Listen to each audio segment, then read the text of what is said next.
और ये तस्वीरें देख लीजिए, प्रधानमंत्री नरेंद्र मोदी, प्रहलाद जोशी उनके बगल में है, पीयूष गोयल, ओम बिरला लोकसभा की, और उपराष्ट्रपति जगदीप धनखड़ इस वक्त मंच पर।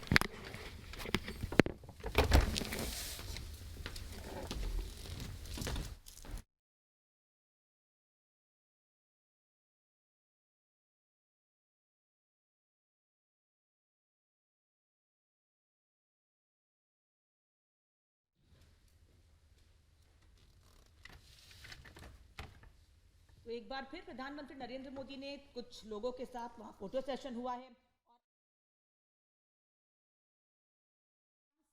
के आसपास प्रधानमंत्री नरेंद्र मोदी संविधान की कॉपी लेकर इस पुराने संसद से नए संसद जाएंगे और कल से सुचारू रूप से नए संसद भवन से कार्यवाही शुरू होगी और वहीं से कुछ नई नीतियां, कुछ नई चीजें निकलकर सामने आएंगी और महिला आरक्षण बिल जिस पर सबकी नजर टिकी हुई है और अब हर तरफ से समर्थन भी सामने आने लगा है और खुद डोला सेन भी यही कह रही हैं कि मोदी है तो मुमकिन है, यानी कि अब सुर बदल गए हैं विपक्ष के। अभी तक जो लोग इसका विरोध कर रहे थे वो भी समर्थन में आ गए हैं। हालांकि टीएमसी की ओर से विरोध नहीं आया, लेकिन आरजेडी और समाजवादी पार्टी ने इसका विरोध किया था और तर्क ये दिया था इसके पीछे कि विरोध हम इसलिए कर रहे हैं कि हम चाहते हैं कि जो महिला आरक्षण दिया जा रहा है उसमें कुछ कोटा दिया जाए, यानी ओबीसी वर्ग की जो महिलाएं हैं उनके लिए अलग से कोटा तय किया जाए। और इसीलिए यह भी कहा गया है कि आने वाले समय में यानी कि जो सीटें आरक्षित हैं वो इतनी ही नहीं रहेंगी, बल्कि समय समय पर चुनाव के बाद इन सीटों को बदला भी जाएगा। एक चुनाव हो जाएगा, उसके बाद अलग सीटों पर अलग तरह से आरक्षण होगा, यानी कि बदलाव भी होगा और जो सवाल खड़े किए गए थे उस पर भी सुचरिता आने वाले समय में विचार किया जाएगा, जिसको लेकर विरोध किया गया। जो आपने कहा डोला सेन कह रही हैं, वो जाहिर है उनका ये जो बयान है वो एक तंज कसने के रूप में उन्होंने कहा है,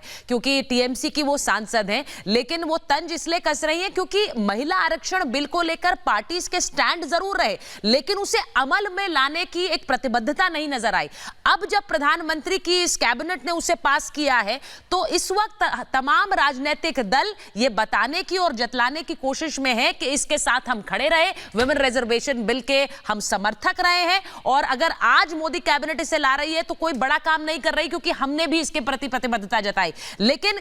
1996 से अब तक किसी भी सरकार ने इसे लोकसभा में लाकर और इसे पास कराने की एक तरह की जिद नहीं दिखाई। अगर आज कैबिनेट बैठक में कल पास होता है, एक बार जरा सुन लेते हैं प्रहलाद जोशी कुछ कह रहे हैं।